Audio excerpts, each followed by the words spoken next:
Hello दोस्तों, स्वागत है आपका total help by Raj YouTube channel में।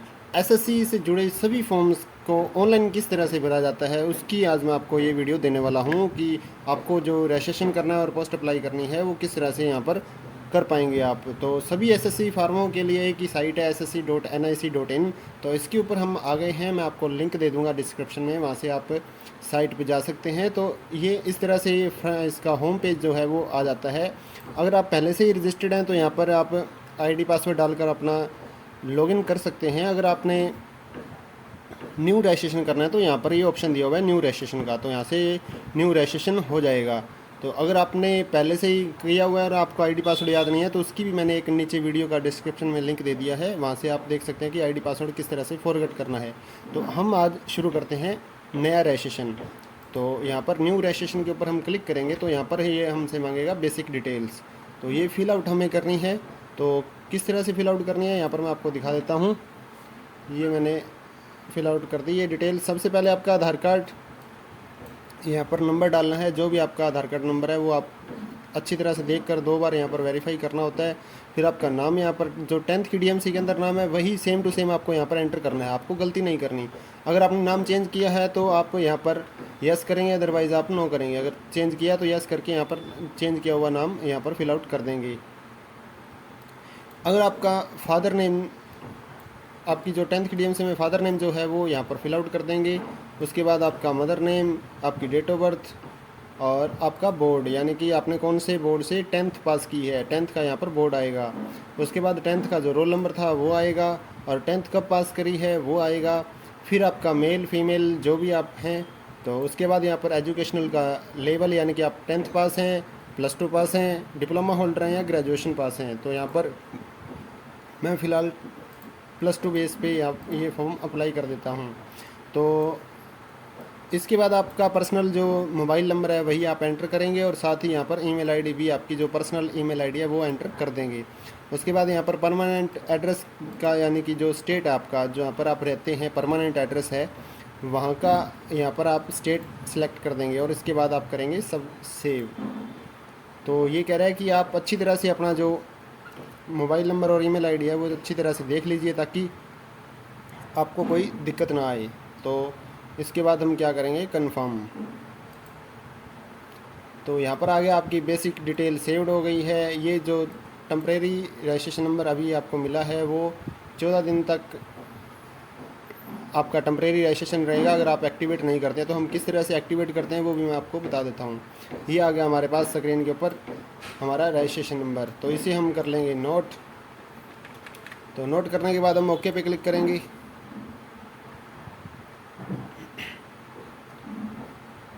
ये हमारा रजिस्ट्रेशन नंबर और जो पासवर्ड है वो हमारी ईमेल आईडी पे आता है। तो पासवर्ड जो है वो ईमेल आईडी पे आता है, वो हम चेक कर लेते हैं हमारे पास क्या पासवर्ड दिया इन्होंने। ये आगे आपके सामने है, ये हमारा पासवर्ड है 6520। ये इनका 4 वर्ड का पासवर्ड इन्होंने सेंड कर दिया।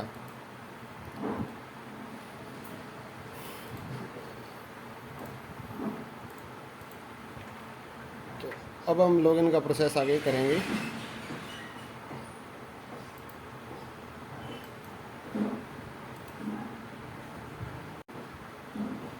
तो यहाँ से हम स्टार्ट करते हैं। ये आ गया हमारे पास लॉगिन पेज, यहाँ पर अपना आईडी पासवर्ड डाल दिया। ये हमारा जो मेल आईडी पे पासवर्ड आया 6520 वो हम यहाँ पर डाल देते हैं और लॉगिन करते हैं। MCEQL,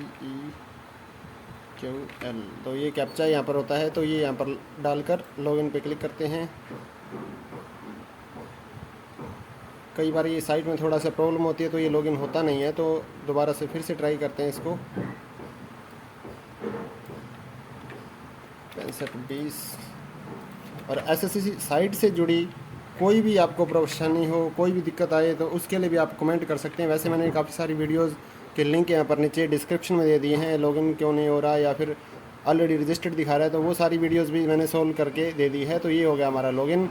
तो यहाँ पर ये कह रहा है कि आपका जो ओल्ड पासवर्ड है वो डालिए और फिर अपना जो न्यू पासवर्ड है वो आप यहाँ पर डाल देंगे।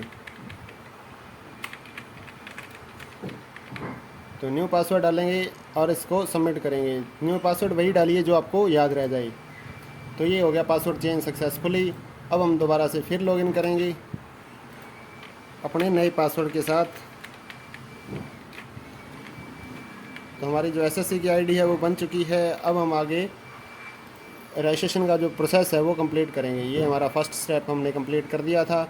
इसके बाद हम जाएंगे नेक्स्ट स्टेप पे। यहाँ पर आपका जो एड्रेस और आपकी कैटेगरी से रिलेटेड जो एडिशनल इन्फॉर्मेशन है वो यहाँ पर डाली जाएंगी।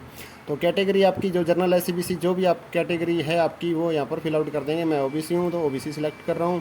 तो इंडियन सिटीज़न हैं या नेपाल से हैं, भूटान से, वो यहाँ पर आप सेलेक्ट कर लेंगे। फिर आपका आइडेंटिफिकेशन मार्क, यानी कि आपका कोई तिल का निशान, कोई चोट का निशान या बर्थ मार्क कोई हो, जो भी आपका निशान हो। तो मुंह पे अगर तिल है तो मैं ए मोल ऑन द फेस ये लिख रहा हूँ। उसके बाद यहाँ पर ऑप्शन है कि आप अगर डिसेबिलिटी पर्सन है यानी कि हैंडीकैप्ड हैं तो वो येस करेंगे, अदरवाइज़ नो करेंगे। डिसेबिलिटी सर्टिफिकेट नंबर डाल देंगे और साथ में यहाँ पर न्यू अपना जो कंप्लीट आपका परमानेंट एड्रेस है वो यहाँ पर फिल आउट करना है। तो वीपीओ दरियापुर, आप अगर शहर से हैं तो अपना शहर का एड्रेस डाल देंगे और आपका स्टेट, फिर आपका डिस्ट्रिक्ट और पिन कोड। और ये यहाँ पर पूछ रहा है कि आपका जो परमानेंट एड्रेस है और करंट एड्रेस है वो सेम है तो आप यस करेंगे, अदरवाइज़ आप नो करके यहाँ पर करंट एड्रेस डाल देंगे जहाँ पर आप फ़िलहाल रह रहे हैं। तो मेरा एड्रेस सेम है, मैं सेव कर रहा हूँ इसको। तो आपको अच्छी तरह से ये दोबारा से वेरीफाई ज़रूर कर लेना है सारा कॉलम्स और फिर सेव पे क्लिक कर देना है। तो यहाँ पर हम आ गए रजिस्ट्रेशन के लास्ट स्टेप पे, डिक्लेरेशन है। यहाँ पर एक बार आप ड्राफ्ट का प्रिंट आउट देख सकते हैं और इसको अच्छी तरह से अपनी जो डिटेल है वो वेरीफाई कर सकते हैं कि आपकी कोई मिस्टेक तो नहीं हुई। तो मैंने कोई मिस्टेक नहीं करी, तो फिर मैं यहाँ पर फाइनल सबमिट कर दूँगा। तो फाइनल सबमिट करने के लिए भी आपके पास एक ईमेल आईडी पे और एक मोबाइल नंबर पे ओटीपी जाता है। तो आपको किसी भी एक ओटीपी को यहाँ पर एंटर करना है और सबमिट करना है। तो मैं यहाँ पर मेल आईडी वाला ओटीपी सबमिट कर देता हूँ। ये आ गया मेरी मेल आईडी पे ओटीपी 2580। तो यहाँ पर मेल आईडी वाला ओटीपी मेल आईडी की जगह पे डाल देंगे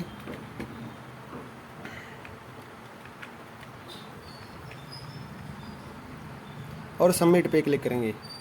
तो ये हो गया आपका रजिस्ट्रेशन जो है कंप्लीट सक्सेसफुली। अब हमें करना क्या है, पोस्ट अप्लाई करनी है। ऐसे नहीं आपको रजिस्ट्रेशन करके छोड़ देना है। यहाँ पर रजिस्ट्रेशन का प्रोसेस जो है वो कंप्लीट हो जाता है। आपको आगे का जो प्रोसेस होता है वो पोस्ट अप्लाई का वो करना होता है। तो हम यहाँ पर देखेंगे कि जो फॉर्म अभी चल रहे हैं, जो भी इसकी नोटिफिकेशन होती है वो यहाँ पर शो कर देता है और जो फॉर्म चल रहे होते हैं वो यहाँ पर ऊपर शो करता है। तो साथ ही उसकी जो पोस्ट अप्लाई है वो भी यहाँ पर ऑप्शन देता है। तो इसका जो एसएससी जीडी कांस्टेबल का जो फॉर्म आया हुआ है, CAPF, NIA, SSF, rifleman, Assam rifles, तो इन सभी फॉर्म्स के लिए यहाँ पर रजिस्ट्रेशन हो रहे थे। तो अभी मैं आपको इनकी पोस्ट अप्लाई किस तरह से करनी है वो करके दिखा देता हूँ। तो एप्लीकेशन स्टार्ट डेट जो आज की डेट है, आज से स्टार्ट हुई है, 31 अगस्त लास्ट डेट है। तो इसकी जो पेमेंट कटवाने की लास्ट डेट है वो 2 सितंबर है। और अगर ऑफलाइन चालान कटवाना है तो 4 सितंबर तक आप कटवा सकते हैं। तो अभी हम करते हैं पोस्ट अप्लाई। तो यहाँ पर अप्लाई का ऑप्शन है, ये इसने डिटेल शो कर दी हमारी। अप्लाई पे क्लिक करते ही फिर यहाँ पर आप देखेंगे whether you are an ex serviceman, no I am not a ex serviceman, यानी कि जो आर्मी से रिटायर्ड हैं वो अपनी डिटेल डालेंगे। उसके बाद यहाँ पर ये पूछ रहा है whether you are seeking as relaxation, यानी कि आपको अगर आए अपनी जो एज है उसमें रिलैक्सेशन चाहिए, यानी कि अगर आप एससी हैं, बीसी हैं तो यहाँ पर आपको एज में छूट मिल जाती है। यहाँ पर बीसी का ऑप्शन दिया हुआ है, 3 साल की छूट मिलती है, एससी को 5 साल की। तो अगर आपकी उम्र ज़्यादा हो चुकी है पोस्ट अप्लाई करने के लिए तो आप यहाँ पर इसको यस कर सकते हैं। अगर आपकी उम्र पड़ी है तो आप नो कर देंगे। Are you a national cadet corps NCC, यानी कि एनसीसी का अगर आपके पास कोई सर्टिफिकेट है तो आप यस करेंगे, अदरवाइज़ आप नो करेंगे। एनसीसी का यहाँ पर सर्टिफिकेट चूज़ करेंगे और उसमें जो आपका कौन सा ग्रेड आया है वो यहाँ पर सिलेक्ट कर लेंगे। तो मेरे पास एनसीसी नहीं है। प्रेफरेंस ऑफ एग्जामिनेशन सेंटर, यहाँ पर आप अपने निकट लगते जो भी आपको सेंटर मिले वो आप फिल आउट कर सकते हैं अपने एरिया के। जैसे नॉर्थ वेस्ट रीजन है तो NWR होगा, अगर नॉर्थन रीजन है तो NR होगा। और यहाँ पर सारे रीजन आप देख सकते हैं, जो भी आपको निकट लगे आपका सेंटर वो आप फिल आउट कर सकते हैं। फ़िलहाल मैं NWR में चंडीगढ़ सेलेक्ट कर रहा हूँ और उसके बाद मेरे निकट है पटियाला और उसके बाद अमृतसर। तो इस तरह से अपने मनपसंद आप सेंटर जहाँ पर भी आप एग्ज़ाम देना चाहें वो सेंटर चूज़ कर लेंगे। उसके बाद हम स्टेट डोमिसाइल यानी कि कहाँ से आप बिलोंग करते हैं वो आपको यहाँ पर फिल आउट करना है। उसके बाद आपका डिस्ट्रिक्ट, तो ये हर चीज़ दो दो बार मांगते हैं, तो आपको अच्छी तरह से वेरीफाई करना होता है, कंफर्म करना होता है। उसके बाद आपको आपने यानी कि माइग्रेट किया है किसी और स्टेट से, तो आप यस करें। अगर आप होम स्टेट में ही रहते हैं जहाँ पर आपका जन्म हुआ है तो आप नो करेंगे। तो मैंने कहीं भी माइग्रेट नहीं किया है, मैं अपने ही स्टेट में रहता हूँ। फिर यहाँ पर ये पूछ रहा है आपकी पोस्ट की डिटेल, यानी कि किस पोस्ट को आपने पहल देनी है। तो यहाँ पर पोस्ट की डिटेल यहाँ पर दे रखी है इन्होंने, कौन सी पोस्ट को पहल दें, कौन सी पोस्ट को बाद में रखें। तो यहाँ पर ये कोड दिए हुए हैं, तो मैं सारी पोस्टें ही अप्लाई करना चाहूँगा। और अलग से एक वीडियो भी मैंने इसकी बना के दे दी है कि आपको कौन सी पोस्ट पहले भरनी है और कौन सी बाद में भरनी है। तो मैं यहाँ पर फ़िलहाल तो ABCDEFH यानी कि ये सारी पोस्टें यहाँ पर फिल आउट कर रहा हूँ। अगर आप एक दो करना चाहें तो आप वो भी कर सकते हैं।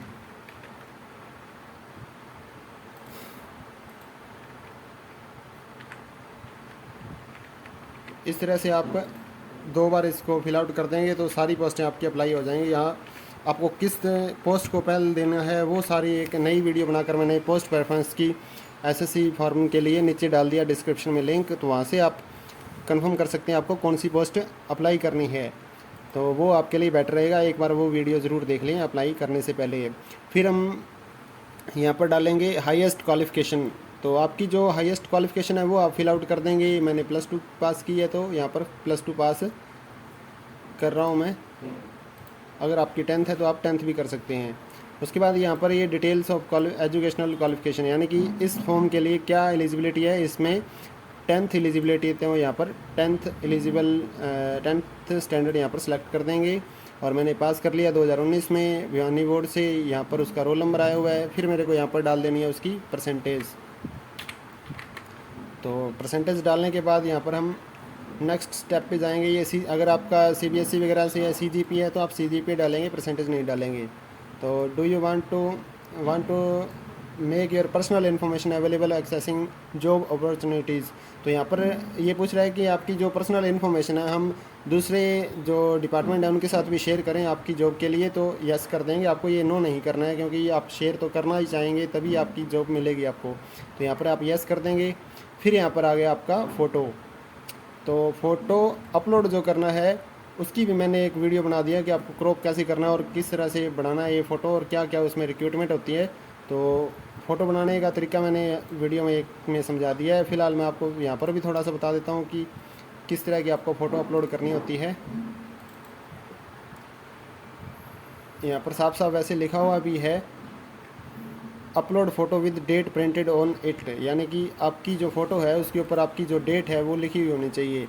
जिस दिन की ये जो फ़ोटो है वो यहाँ पर डेट लिखी होनी चाहिए। नाम वगैरह की इसमें कोई दिक्कत नहीं है, मैं आपको दिखा देता हूँ। यहाँ पर आपको नाम वगैरह नहीं लिखना है, तो पेंट में आप इस तरह से इसको ऊपर करेंगे और नीचे करके यहाँ पर अपनी जो डेट है वो लिख देंगे, DOP यानी कि डेट ऑफ पिक्चर।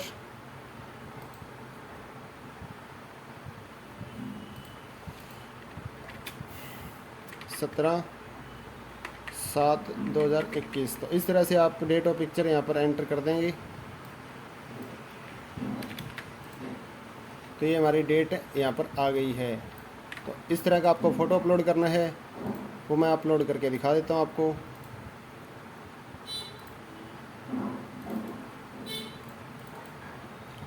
उसके बाद यहाँ पर साइन जो है वो सिंपल आपको ब्लू पेन से साइन करके यहाँ पर अपलोड कर देना है, इसमें कोई परेशानी नहीं है। हालांकि एक नई वीडियो मैंने बनाकर फ़ोटो साइन से रिलेटेड आपको नीचे डिस्क्रिप्शन में लिंक दे दिया है कि किस तरह से आपको फ़ोटो साइन बनाना है और क्रॉप करना है, तो वो सारी चीज़ें आप देख सकते हो उस वीडियो में। उसके बाद यहाँ पर ये ऑप्शन मांग रहा है कि आपका जो फ़ोटो, जिस डेट को आपने फ़ोटो ली है उसकी डेट यहाँ पर एंटर करें, यानी कि फ़ोटो के ऊपर जो डेट लिखी है वही सेम टू सेम यहाँ पर आपको फिल आउट कर देनी है। तो 17 जुलाई की फ़ोटो हो गई। उसके बाद whether the date mention is clearly printed on the photograph, ये कह रहे हैं कि आपकी जो फ़ोटो पे डेट है वो साफ़ दिखनी चाहिए। जी हाँ दिख रही है, यस कर देंगे। उसके बाद आई एग्री, और यहाँ पर हम NLJJV ये इसका कोड डाल दिया और फिर हम प्रीव्यू के ऊपर क्लिक कर देंगे। तो यहाँ पर अपनी जो डिटेल है आप अच्छी तरह से वेरीफाई कर लीजिए। कोई मिस्टेक है तो आप अभी भी चेंज कर सकते हैं मॉडिफिकेशन विंडो में जाकर, और अगर आपने सही फिल आउट कर दिया है तो फिर आप कर देंगे फाइनल सबमिट। तो इसके बाद हम ओके करेंगे और ये आ गया प्रोविजनली एक्सेप्टेड। तो आपको यहाँ से प्रिंट आउट नहीं लेना है, एक बात मैं क्लियर कर दूँ, आपको यहाँ से प्रिंट आउट नहीं लेना है। सबसे पहले आपको क्या करना है, पेमेंट। अगर आप SC कैंडिडेट हैं, फीमेल कैंडिडेट हैं, तो आपकी पेमेंट नहीं करनी होती। तो यहाँ पर ये ऑप्शन नहीं आएगा, आपका जो पेमेंट का ऑप्शन है यहाँ पर नहीं आएगा, येस और नो का। आपका डायरेक्ट आ जाएगा provisionally accepted, print your form. तो फिर आपको प्रिंट करना है। अगर एक्सेप्टेड हो जाता है तो आपने, अगर जर्नल और BC मेल कैंडिडेट हैं आप, तो आपको यहाँ पर पेमेंट करनी है सबसे पहले। तो यहाँ पर मैं यस पे क्लिक करूँगा तो ये हमारा पेमेंट पे आ जाएगा। ऑनलाइन ऑफलाइन 2 मोड हैं इसके पेमेंट करने के। सबमिट पे क्लिक करेंगे और ये आ गया हमारा पेमेंट करने वाली विंडो। तो यहाँ से आप अपनी पेमेंट कर देंगे, किसी भी कार्ड से आप पेमेंट कर सकते हैं। और पेमेंट करने के बाद आप वापस जब जाएंगे अपने लॉगिन पेज पे, तो वहाँ पर आपको प्रिंट एप्लीकेशन फॉर्म का ऑप्शन दे देगा। मैं आपको दोबारा दिखा देता हूँ। जैसे आप पेमेंट कर देंगे तो उसके बाद वहाँ पर क्या शो करेगा,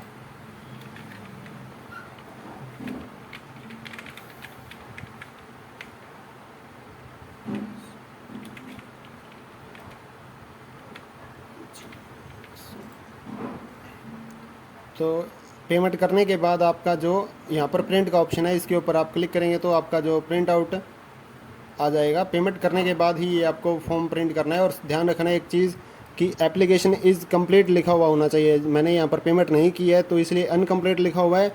जब तक आपकी पेमेंट वेरीफाई नहीं होती है तो वो आप यहाँ पर कंप्लीट लिखा हुआ होगा, वही प्रिंट आपका वैलिड होगा, तभी आपका एडमिट कार्ड आएगा।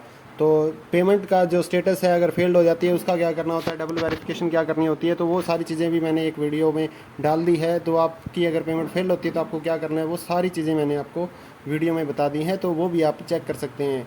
तो ये हो गया आपका कंप्लीट फॉर्म।